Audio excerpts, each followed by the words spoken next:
Hello, everyone, and welcome to our webinar. On behalf of NIOSH-supported education and research centers throughout the country, we are pleased to present the 2019 Ergonomics webinar series, offering free monthly webinars on various topics on human factors and ergonomics. This collaborative effort on behalf of each ERC's continuing education program aspires to provide access to current research supported through NIOSH ERC programs. Thank you for joining us today.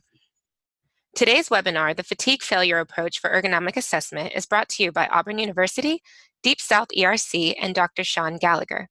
A few housekeeping items first. You will be muted during this presentation. If you would like to ask a question, please enter it into the online chat or Q&A box below. We will save time at the end of the presentation to address all questions. This webinar will be recorded and archived for viewing on COEH Northern California's website, Facebook, and YouTube channel. At this time, I am pleased to present Dr. Sean Gallagher.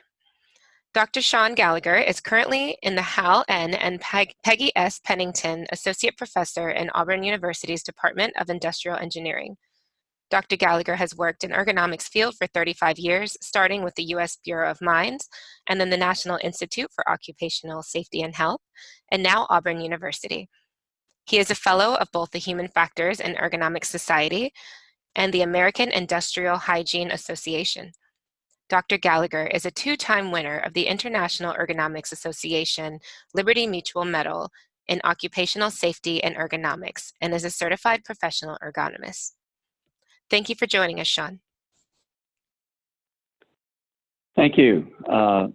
Greatly appreciate the invitation to present this webinar. And let's have the next slide, please.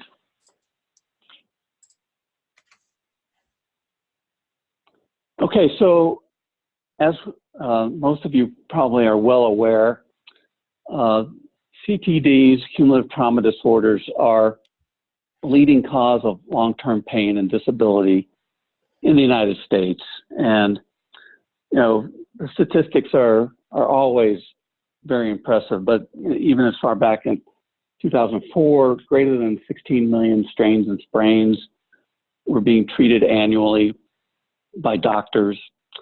In 2011, CTDs account for about 31% of lost time injuries and about 72 million lost work days. And these injuries, you know, typically tend to be a bit more difficult, a little bit tougher to recover from than other types of workplace injuries. And, you know, something else that we have to kind of keep in mind is that, you know, approximately 42% of people with musculoskeletal injuries, I should say, have activity limitations, and a lot of times they'll treat themselves at home. There's also psychological impacts to these injuries and so forth. So CTDs impact both psychological, social, and economic well-being, and certainly they're very costly in terms of financial burdens, but in terms of personal burdens as well. Next slide, please. Okay, so when we think of, you know, the traditional CTD physical risk factors, you know, the force, repetition, non-neutral work postures, and vibration exposure tend to be the risk factors that we consider. And these risk factors have been recognized for decades. But one thing that we have to, I think, bear in mind is that these are not a mechanism of injury. These are, you know, factors that we know are associated with various different CTDs, but they don't really tell us how or why these CTDs are occurring. Next slide, please.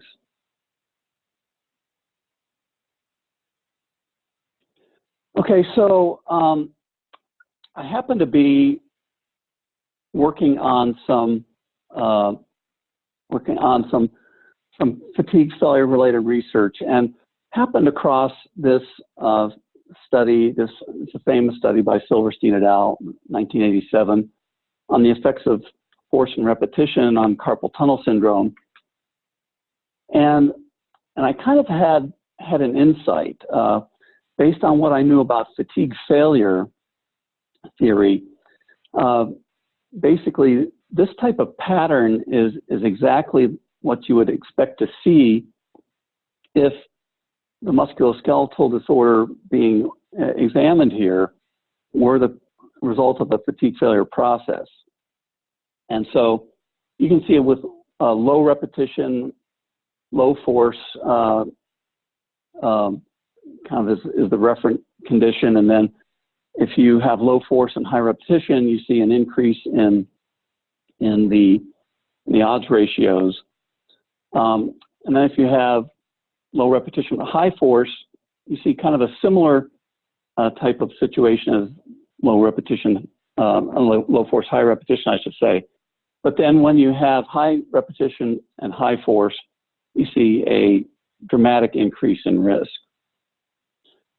Can I have the next slide, please?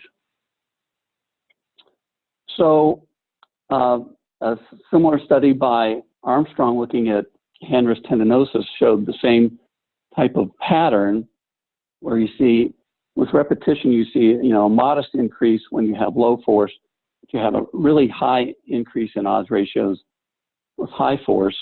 And we wanted to kind of see whether we saw this with other disorders as well. So next slide, please. And in fact, when we examined various different studies, this one for low back disorders, as presented by Marras et al., we see the same pattern. And next slide, please. Here's another one on lateral epicondylitis by Haar and Anderson from 2003. So we kind of kept seeing the same type of pattern that we believe would be indicative of a fatigue failure process. So next slide, please.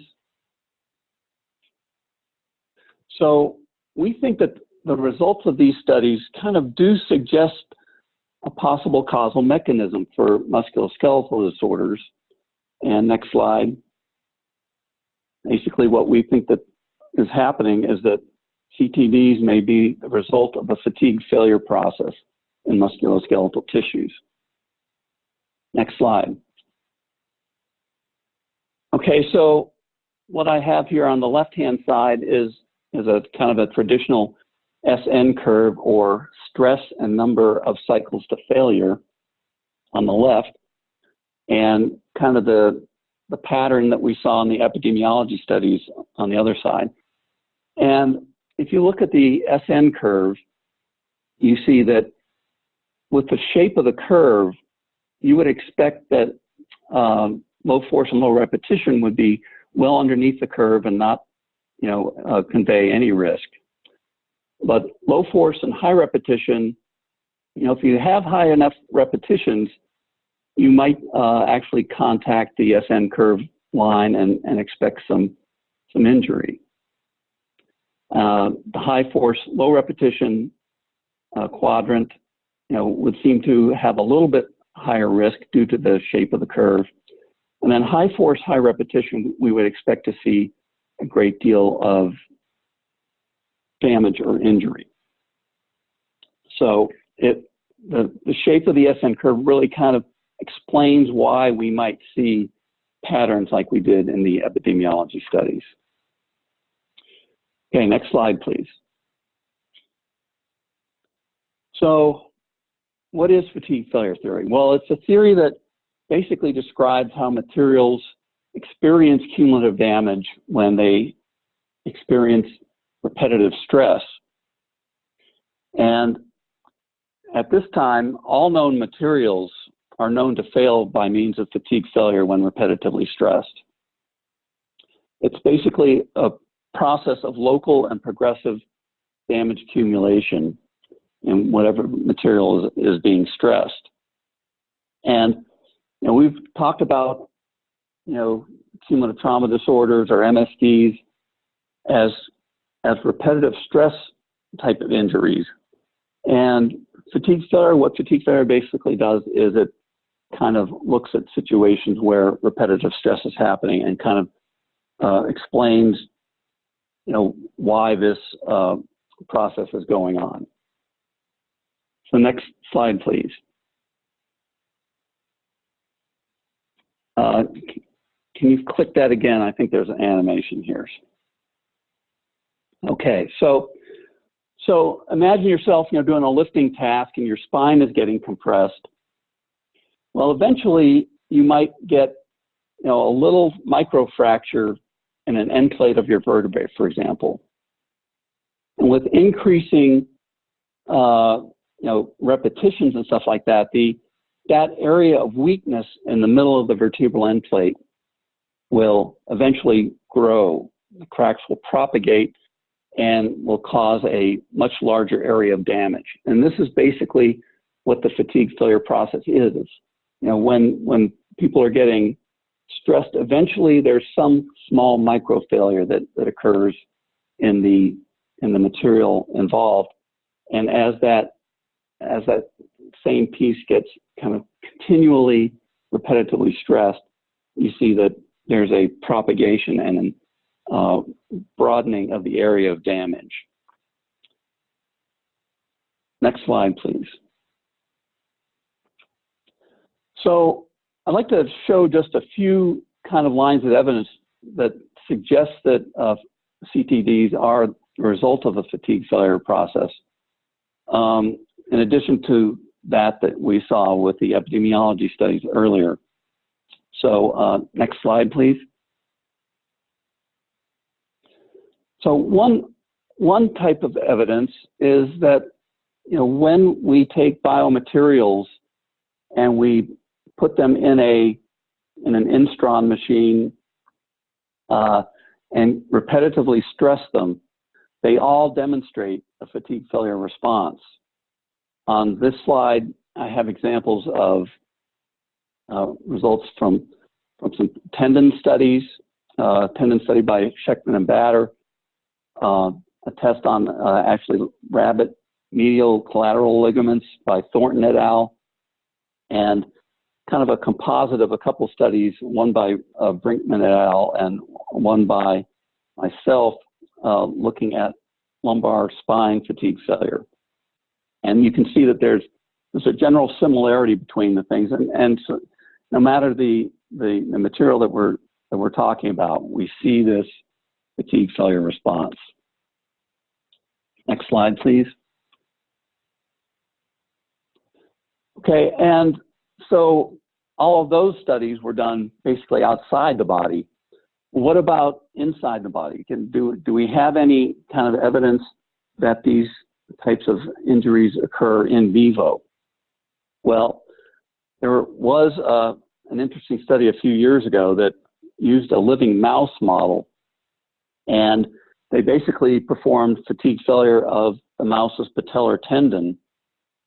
And when they provided 7,200 cycles at 50% of the maximum voluntary contraction of the rat's patellar tendon showed signs of degradation, signs of tissue breakdown.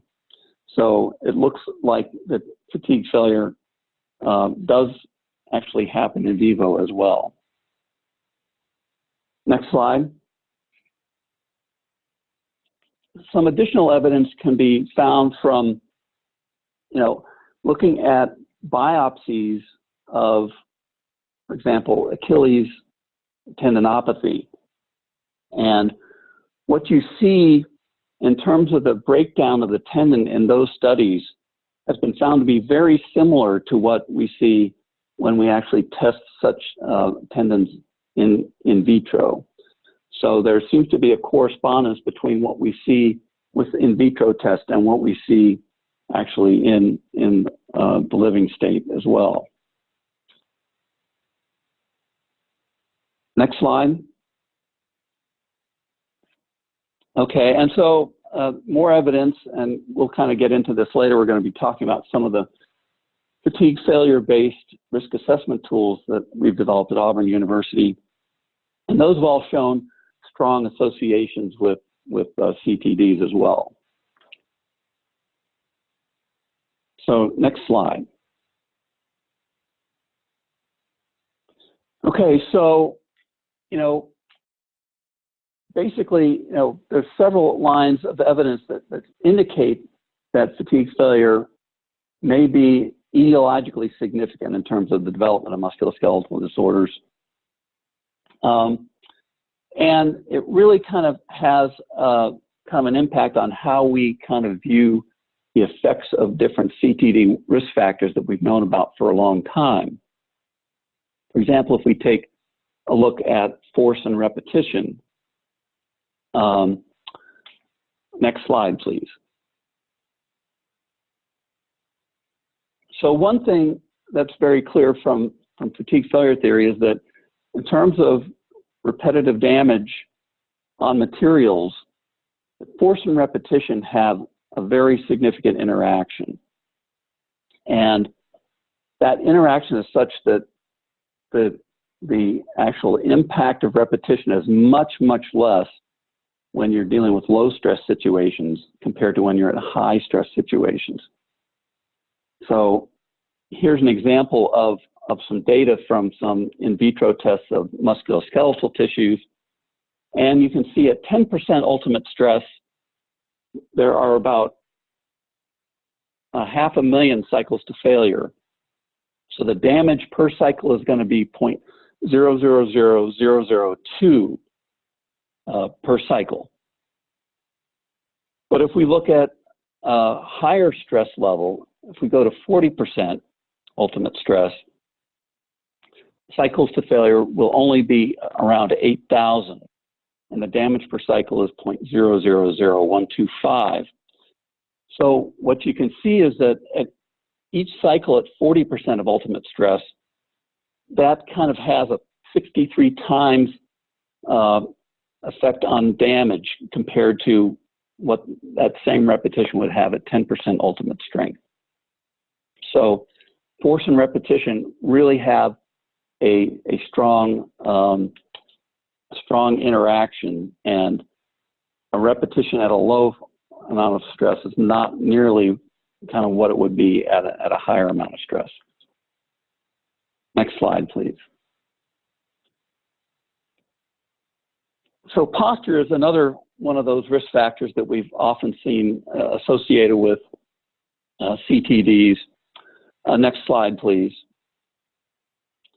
And I think you might want to click on that again. So we have a situation that where, in a lot of cases, neutral postures will have relatively low stress, but as you increase, click again, please. As you kind of get into an awkward posture, it doesn't seem to be playing. As you get into an awkward posture, what you would see it would be an increase, there we go, into a higher level of stress. And this is true whether you kind of bend forward to do a lifting task, bend your trunk all the way, you're basically tripling the load on your spine when you do that kind of activity. Or if you bend your wrist when you're performing some hand-intensive tasks, that's an awkward posture. That's also going to increase stress.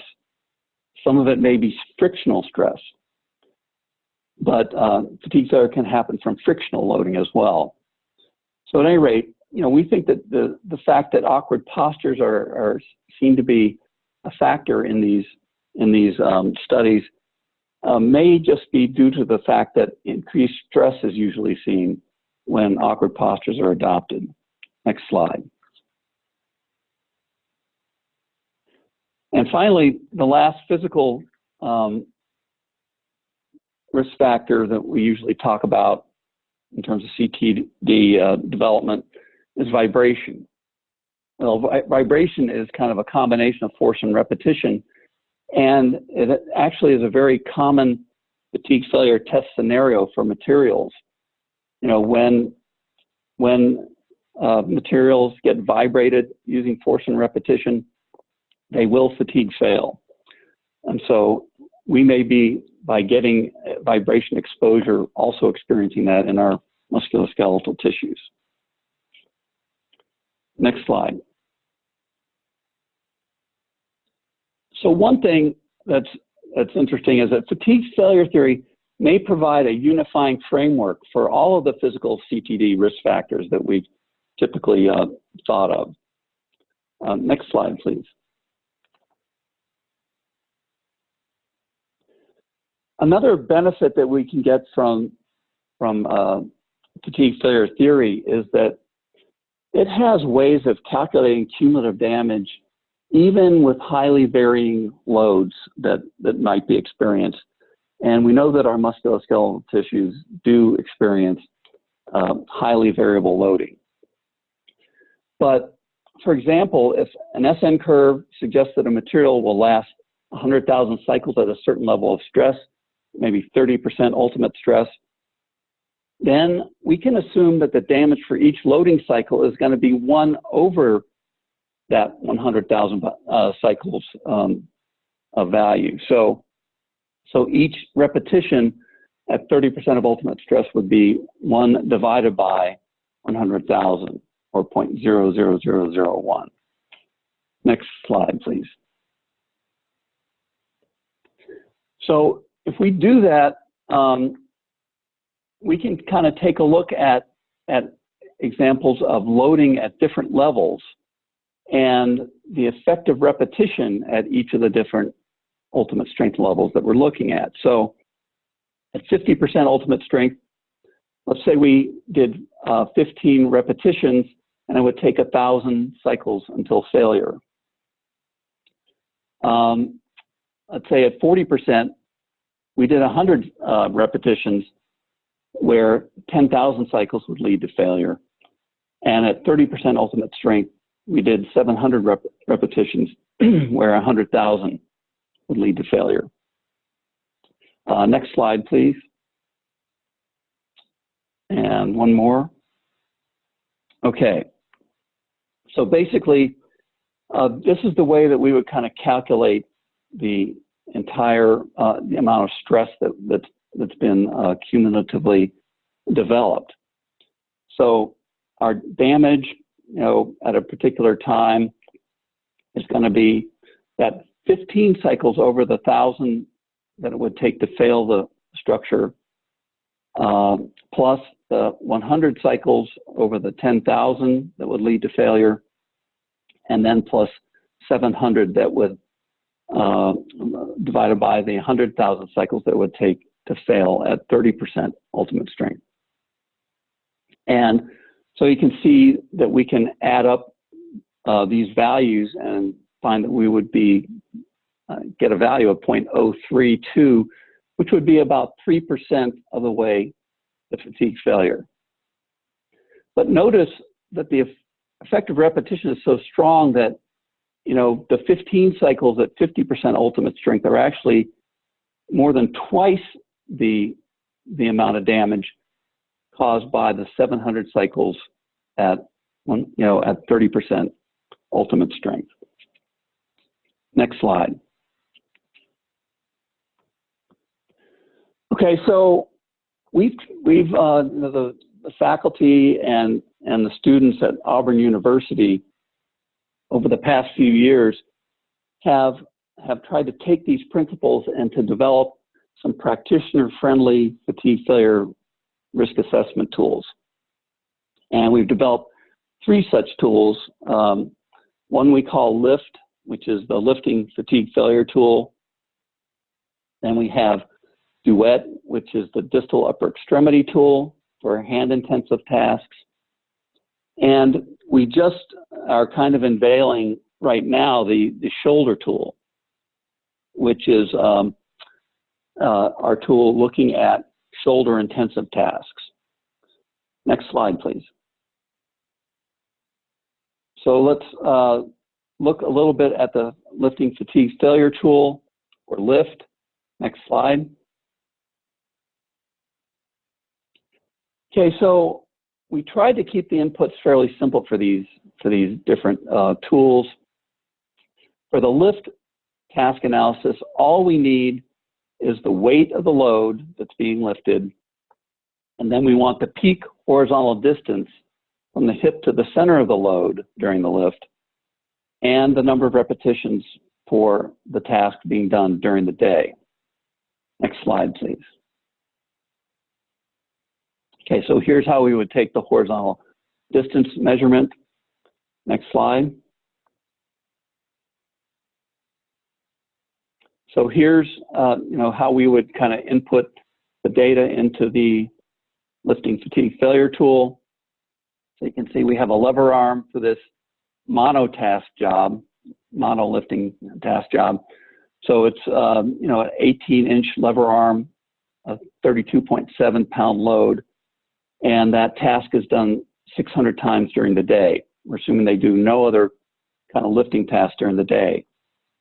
So we get a value of cumulative damage for that. And you can see that we give a probability down at the bottom of this being a high-risk job for low back disorders. And you can see that it's about 43%, kind of a moderately high risk. So with all of these tools, we've kind of heat mapped the results so that if you get a green probability or cumulative damage, we feel that type of a job would be pretty safe. When it gets to yellow, kind of a moderate risk. When it's red, it's a high risk. This particular task is an orange color, which would indicate kind of a moderately high risk. Next slide, please. Okay, but one of the things that we're interested in and that fatigue failure really allows us to do is to get an estimate of the cumulative load on the spine when multiple lifting jobs might be done, or when people do job rotations, that kind of thing. Next slide, please. So here's an example of a lift multitask job, and you can see for each task, we just need to know the lever arm in inches. We have the load in pounds and the number of repetitions per day. If you look there up on the kind of upper right, you can see that we've actually added metric units to lift. That's a recent update to the tool. And so this task has 5 jobs, and we put in all the data and we hit calculate, and it gives us kind of a cumulative damage for each individual task, as well as the total cumulative damage and a probability of high risk. Again, this job looks like it would be a kind of a moderately high risk job. But if you look at the very right-hand column, where we say percent total damage, what we see here is what the cumulative damage is associated with each particular task. And so if you look here, task number 3 ends up having about 65% of the total damage, associated with it. So that would be obviously a job that we would want to take a look at and try to reduce the risk to. You can see that task number 5 was about 20% of the risk, and the others were really not too bad. So let's go to the next slide. Okay, so we want to make sure that we are making these tools and that they actually have some validity to them in terms of their association with musculoskeletal disorders. Next slide, please. And so here's the results that we got when we tested the LiFFT tool against the LMM database that was developed by Marras et al. 1993. And what we see is that as our lift cumulative damage score increases along the x-axis, we see a consistent and increasing risk of the job being a high-risk job for low back disorders, according to the LMM database. So that's kind of what we want to see. As our cumulative damage score increases, we would like to see an increase in risk, and we see that with the LiFFT tool. Next slide, please. All right, so the DUET tool is the distal upper extremity tool, and again, we wanted to make these, kind of very easy, practitioner-friendly types of tools. Basically, all that we need for each task for the DUET model is an estimate of the force, and we use a scale called the OmniRes scale to get that, kind of similar to the Borg scale, but a little bit more linear in nature. And then a measure or an estimate of the number of repetitions that are being experienced. We can then sum the damage for multiple tasks and get a daily dose of exposure for hand-intensive tasks. Next slide, please. Okay, so all we need is the force estimate, the number. We want an estimate of the cumulative damage associated with each task, and we will sum that to get a cumulative damage for the entire daily dose of exposure experienced by the person performing the tasks. Next. So here's an example of a DUET multitask job. You can see on the OmniRes scale, the first task is an easy task. They do 960 repetitions of that job. And they have a second task, which is somewhat hard. They do 620 repetitions. And then they do a hard task with 220 repetitions. And you can see the results there. And you can see that this is a high probability of distal upper extremity disorders. And again, you can see the total damage for each task and the percent of total for each task. So you can see that the damage associated with task 3 made up about 76% of the total damage experienced during the day. Task 2 accounted for about 24%. So obviously that third job, which is high in terms of the perceived exertion and fairly high repetitions, would be something that you would want to take a look at and try to redesign. Next. So we wanted to validate a DUET. We used an automotive manufacturer epidemiology database, cross-sectional study involving 804 jobs that had distal upper extremity demands. We looked at actually 5 different outcomes. I'm just going to show the results for one, but all were significant. And again, remember that in getting these estimates and validating this, we're combining and risk associated with several different tasks, and then we perform logistic regression to evaluate how well the tool does.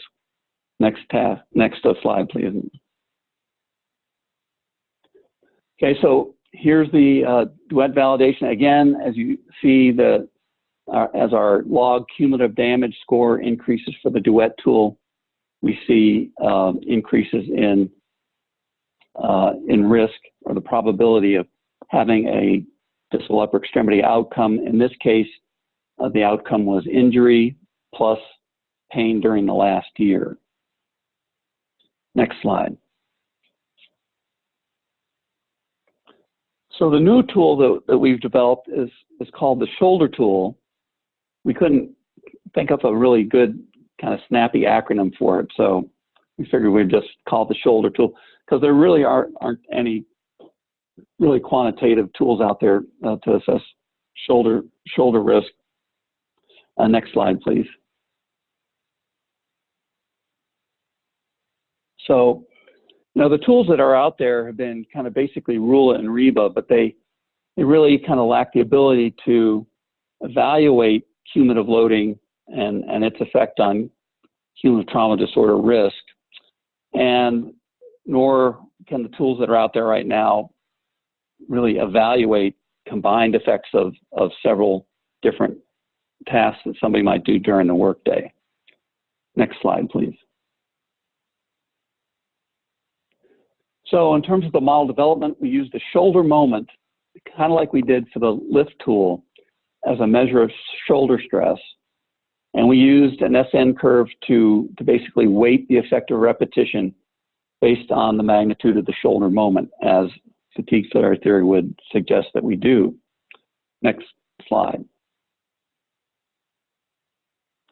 So here's an example of a multi-task job using the shoulder tool. You can see that we have different types of tasks on this one. For example, the first task is handling loads, just kind of lifting type of tasks. And we have horizontal pushes or pulls. And we also have, like you see in task 3, pushing and pulling in a downward direction. So basically, you have to figure out what kind of task you're dealing with, and then you would again get the lever arm, the load, and the number of repetitions performed per day. And this is, I'm surprised that this thing didn't calculate. But at any rate, I think we may see this in another example using the Excel-based version of this tool. But at any rate, if this movie had gone all the way, it would have calculated and would have shown cumulative damage and basically the same type of results that we've seen previously, where we give you kind of an overall probability that this overall job is going to give you a shoulder outcome, and then telling you kind of for each task how much did that task contribute to the total cumulative damage experienced. So I see we're going through this again. Hopefully we get this, get the result here. I was pretty sure it was in there.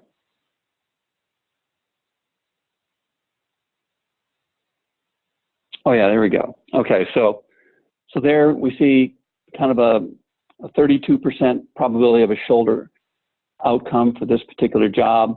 You can see the two jobs are kind of equivalent in terms of, you know, being responsible for most of the damage. Task 3 was 47%, and task 1 was 46%. And then the other two are really pretty negligible. Okay, next slide, please. Okay, again, we validated the shoulder tool using the same cross-sectional epi study database that was part of Dr. Rich Sessek's dissertation back in the late 90s. There were 122 participants total from 6 plants. And for this analysis, we looked at 212 randomly selected jobs. We did an in-depth video analysis and analyzed the shoulder moments using the 3D SSPP mechanical model. And we looked at 5 different outcomes. These included the first-time office visit for shoulder and neck symptoms. We also looked at pain last year or pain today. And we also had a couple of outcomes which included pain with job attribution, like how much did the current job lead, kind of affect how I'm feeling today. Those are kind of complicated, and I'm not going to really talk about those. In fact, we'll just show the one outcome with first-time office visits for shoulder and neck symptoms. But again, all of these outcomes were significant. Next slide, please. So here you can see the relationship between our log CD for the shoulder tool and the probability of experiencing a first-time office visit for neck and shoulder problems. If you look at the odds ratios, the crude odds ratio was 2.49 with a 95% confidence interval, 1.69 and 3.67. When you adjust it for BMI, age, height, and gender, we had an odds ratio of 2.37 and confidence intervals of 1.67 to 3.40. So again, we're finding very good relationships between what our tool tells us in terms of cumulative damage and injuries. Next slide, please. Okay, so if you can just run this video. This is an Excel version that we're going to be rolling out, kind of fairly soon. And it's basically the same type of thing, but it allows you a little bit extra functionality in terms of being able to save all of your analyses to a separate web sheet, and we'll show you that in just a minute. So here, we're entering the tasks again. Fairly simple, where we only have a few factors that you have to put in there. And again, with the shoulder tool, we have different types of tasks, including handling loads, horizontal push-pull tasks, or pushing and pulling in a downward direction. And once we get that all done, you can see that you can put some notes in there that will be saved on the database, a job ID, a worker ID, that kind of thing. Okay, it's the right shoulder, and any comments that you want to make. And when you put that in there, you can save the data to an Excel spreadsheet. And again, it contains all the information that that you have regarding this analysis.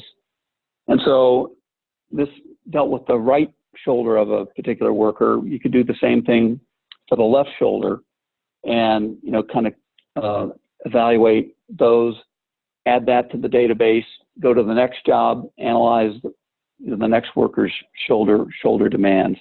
So you can populate this whole kind of data set or spreadsheet with the data from a plant, for example. So next slide, please. Okay, to kind of summarize the tools, we tried our best to make them practitioner friendly. I think that they are pretty simple to use compared to a lot of tools that are out there, but they also give you some very valuable information, we think, and the tools validate very well. All the tools that we've developed have shown strong associations with MSD risks. All the outcomes that we've examined for these tools have been significant. And the nice thing is that we can help to identify the tasks that are particularly driving the risk of injury. And now, we kind of have the three different tools. They're all pretty easy to use, and we can foresee the opportunity to potentially use all three tools and get kind of an overall injury profile for a worker that would include kind of their back risk, their shoulder risk, and their upper extremity risk associated with their particular job. Next slide, please. Okay, so I wanted to finish up with things that we don't know. I think that, we know a lot of stuff, and, certainly our experience has been very good with using the fatigue failure model in terms of assessing the risk of injury. But there's a lot of stuff that we don't know. And, this is fatigue failure happening in a very complex, dynamic environment.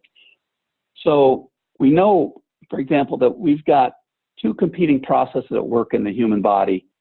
We have this damage occurring, but we also have a healing process, which is trying to kind of maintain homeostasis in the body in terms of the status of the musculoskeletal tissues.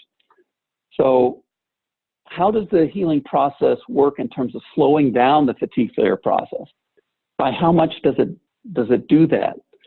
Kind of what are the factors involved in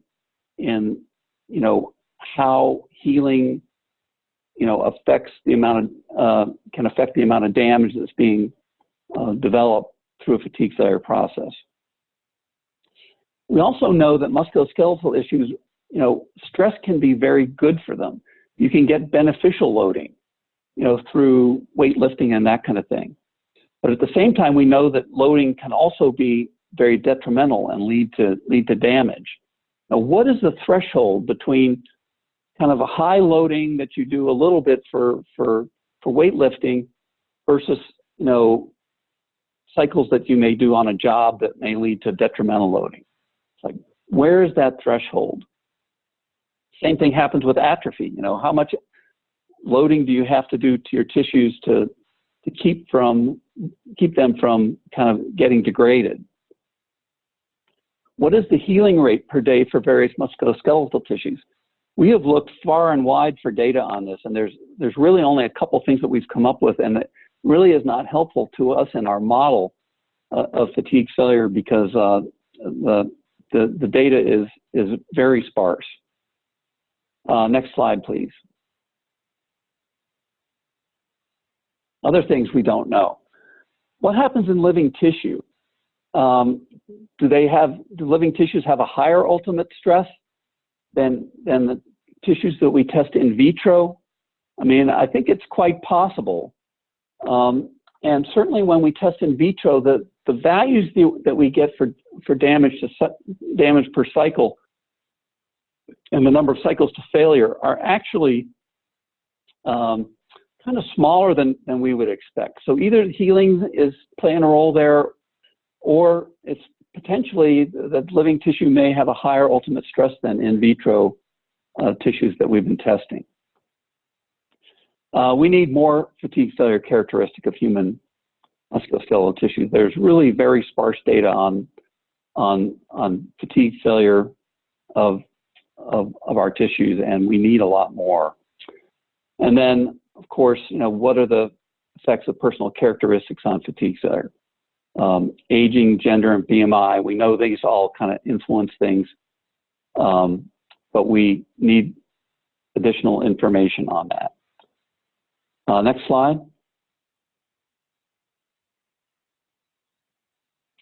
So in summary, basically, several lines of evidence suggest that CTDs may result from a fatigue failure process.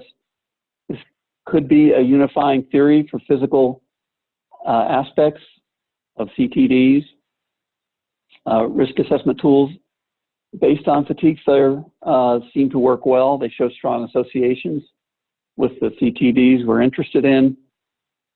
And we have to understand that damage accumulation is just one part of a complex, highly dynamic system. Next slide, please. So I'd like to acknowledge the work of all my colleagues and students that have worked on the fatigue failure risk assessment tools over the years. Dr. Rong Huang Fu, Rich Sesic, Mark Schall, Danya Banihani, Dr. Tenchi Gao, Dr. Nick Smith, Yvonne Nail, and Nathan Poole. Next slide, please. Okay, and so I've given you there the websites for the LiFFT, DUET, and the shoulder tool. Excel versions are not out there quite yet, but they're forthcoming, and you can see my contact information on the screen there. So that ends my presentation. Be happy to take any questions we have time for. Thank you so much, Sean. If anybody wants to write their questions in the question and answer box or in the chat box, I will try to get to them soon. So the first question is, how do you compare omni-res evaluations between different evaluators? Well, that's a good question. I mean, so the omni-res scale has been validated in the literature by Robertson et al. And so they found that they've been able to have fairly good inter-rater reliability with this scale before. We have not tested the inter-rater reliability of this scale ourselves. We're at this point we're kind of relying on the inter-rater reliability that's been provided out there in the literature. Thank you so That's much. a good question and something that we should actually we actually want to do. Okay, and the next question is, developing the tools, were there any assumptions about the length of the workday, i.e. 7, 8, or 10 hours? Also, were there any assumptions about how many days in a row the person worked, or any assumptions about gender? Okay, so basically, I mean, that's kind of a little bit of a complex question. In terms of the duration, we really didn't take that into account. You know, you could have 1,600 cycles in, you know, 8 hours, or 1,600 cycles in 10 hours. It's not going to make a difference in terms of what our tool would say. Now, is there a difference?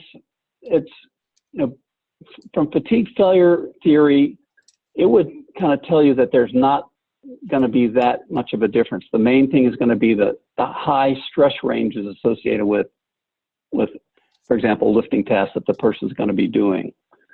Also, days of the week, we really didn't. We're kind of, you know, what we're really going for here is a daily dose that the worker is experiencing. So that daily dose, and in our database, we did have jobs that were, you know, might have been 9 hours, could have been 10 hours, could have been 8 hours. But, you know, despite the variance in hours, when we take our estimate of the cumulative damage that they occurred, you know, over whatever time it was, they associate very well with musculoskeletal disorders. Gender. So we've basically developed these models as a particular, you know, kind of an average person type of thing. And so we have kind of taken a look at personal characteristics with the shoulder tool. That data has just been kind of completed and not really ready to be presented at this point. But you know, and we are interested in looking at various different personal characteristics and their effects on things. Like, you know, we would expect that women would have slightly smaller spines, we know that they have you know, weaker spines. So doing the same job would probably lead to you know, more rapid injury in that case. So yeah, these are things that we're aware of and are working on. Thank you again. Let's see, we have time for a couple more questions.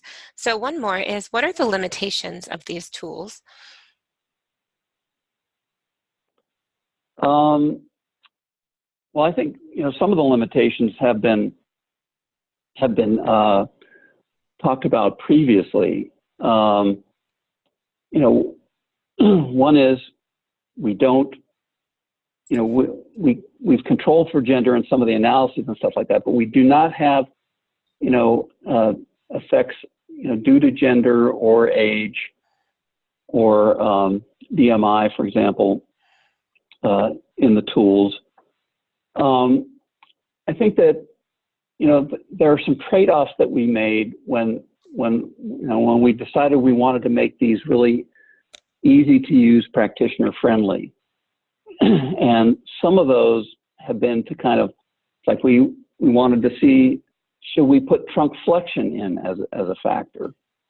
Because we know that trunk flexion has been associated with injuries and stuff like that. And but what we found was that we didn't explain a whole lot more of the variance compared to when we just looked at the moment alone. So you know, and I think that one of the things is they are simple, they're easy to use, but one of the things, and this has been kind of mentioned to me, is that, you know, it really doesn't give you a lot of prescription for what needs to be done. I mean, basically, the way that you would improve these jobs would be you would reduce the lever arm, you would reduce the load, or reduce the repetitions.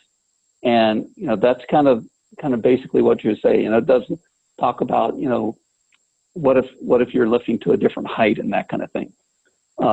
So there are some limitations to this approach, but they seem to do pretty well in spite of those limitations.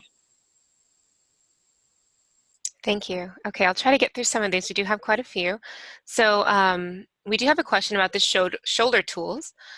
Once the cumulative damage, outcome, and total percentage are known, does the tool provide the control effectiveness or any solutions to remediate pains or injury, or is the tool just made to identify, assess, and prevent the risk or exposure? Yeah, so it's basically meant to, assess the risk associated with different tasks, and is there a particular risk that's driving task? And so, kind of like I said before, again, we're really using the moment as a measure of stress on the joints. And so we're looking at the lever arm, how far away the load is, what the weight of the load is, in order to get the moment. And that's kind of fairly simple. So and then you have the number of repetitions. Now certainly if you have a high risk task, you can take a look at those factors and see, is there a way that I can decrease the lever arm? In a lot of situations, you can do quite a bit of good, just by reducing the lever arm. Get rid of things that are keeping people from getting close to the load and making them reach and that kind of thing.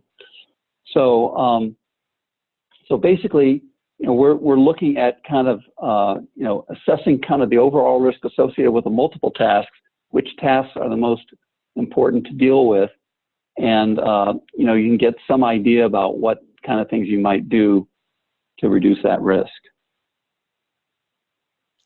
Thank you. Okay, I think we'll have time for maybe one or two more questions. Okay, does the fatigue failure tool have a multiplier or assumed value in the calculations for micro breaks or rest periods between tasks or actions to accommodate for the unknown healing rate? Well, it's kind of evident, since we don't have a very good understanding of the healing rate. We don't have any factors in there to deal with healing. And we would love to know what the effective healing is. And if anybody out there can tell us what the effective healing is, we would love to hear from you. At this point, we don't know a lot about healing. So we're really dealing with the damage portion of this. One thing that's pretty clear is that the damage that can be done is greater than the healing rate. It can become greater than the healing rate.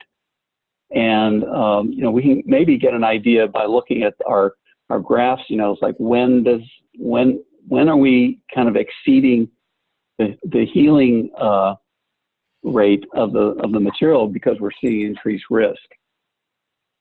So so at any rate,